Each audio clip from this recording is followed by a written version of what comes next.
Mesdames et messieurs, bonjour. On démarre ce journal avec l'actualité au plan national. Le vice-président Tiemoko Melie Kone est rentré hier dans la soirée à Abidjan. Il a pris part au 64e sommet des chefs d'État de la CEDEAO. À son arrivée, le vice-président a été accueilli par le Premier ministre Robert Begré-Mambé et d'autres membres du gouvernement. On le disait il y a quelques instants, le vice-président était à Abuja au Nigeria. Il représentait le président Alassane Ouattara lors du sommet des chefs d'État de la CEDEAO, une réunion consacrée aux questions sécuritaires et à la situation au Mali, en Guinée, au Burkina Faso et au Niger. Mahama Traoré. C'est très tôt ce dimanche que le vice-président de la République, Tiemoko Melie Kone, est arrivé à Abuja au Nigeria. Au nom du président Alassane Ouattara, il vient assister à la 64e session de la conférence des chefs d'État et de gouvernement de la CEDEAO, Communauté économique des États d'Afrique de l'Ouest. Ce sommet est le 4e que tient l'organisation sous-régionale en 6 mois, ce qui est révélateur des multiples rebondissements de la situation sociopolitique dans la sous-région. 4 pays, notamment le Mali, le Burkina Faso, la Guinée et plus récemment le Niger, sont dirigés par des régimes militaires. La CEDEAO continue de militer pour un retour à l'ordre constitutionnel, convaincue que seule la démocratie reste le catalyseur du développement dans la sous-région.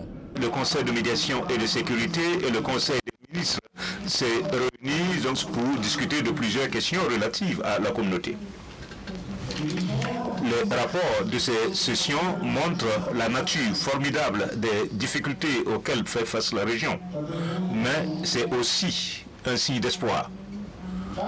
Et cet espoir se symbolise par des politiques socio-économiques que vous, en tant que leader, vous avez mises en place à travers notre région et l'engagement généralisé envers la démocratie, de même qu'à la paix et à la sécurité. Les élections paisibles que la CEDEAO a soutenues au Nigeria, à Guinée-Bissau, à Sierra Leone et au Libéria donc, doivent être citées dans ce contexte. Ces élections ont changé la description qui est faite de l'Afrique pour dire que quelque chose d'autre que les coups d'État militaires est possible.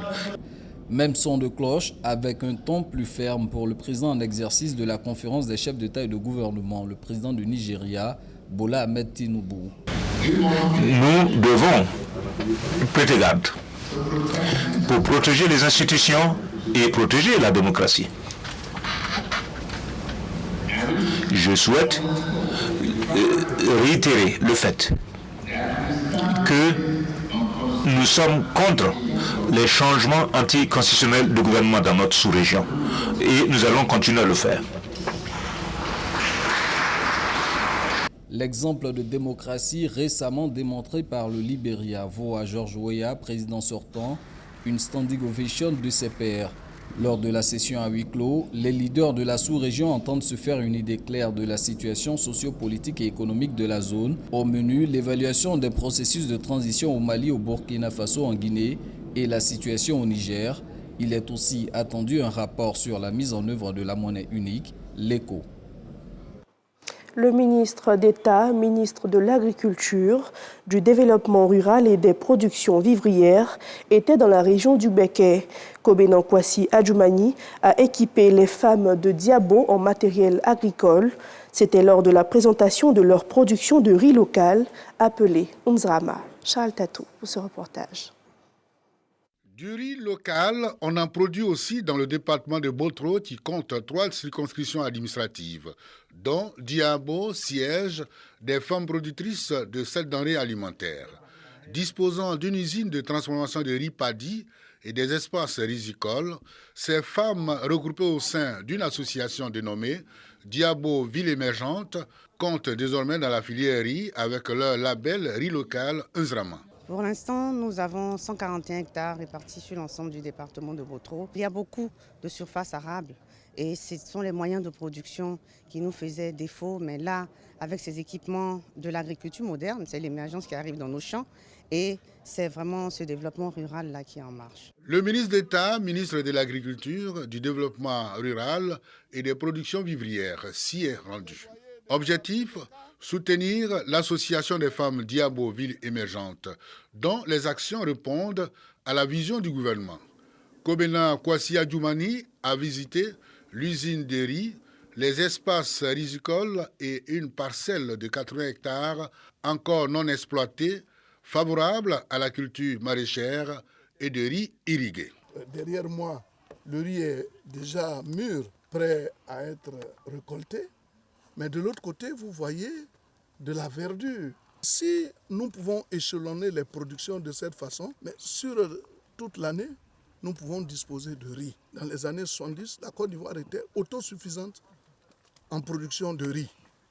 Le président Alassane Ouattara, qui marche dans les pas du président Félix Houphouët-Boigny, a la même vision. Il se préoccupe du quotidien des Ivoiriens.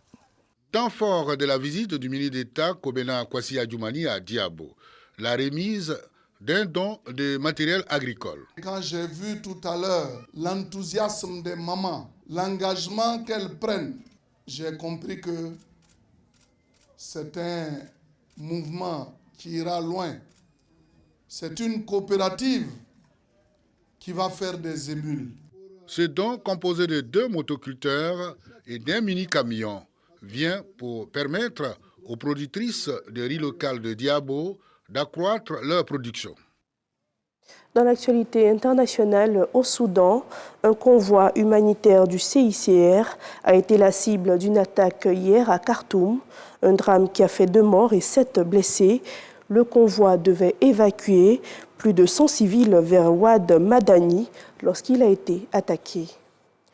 Aux États-Unis, le président ukrainien rencontrera à Washington ce mardi le chef républicain de la Chambre des représentants à l'ordre du jour des discussions portant sur les besoins urgents de l'Ukraine et l'importance du soutien continu des États-Unis. Nous sommes au thème de ce journal. Rendez-vous à 7h.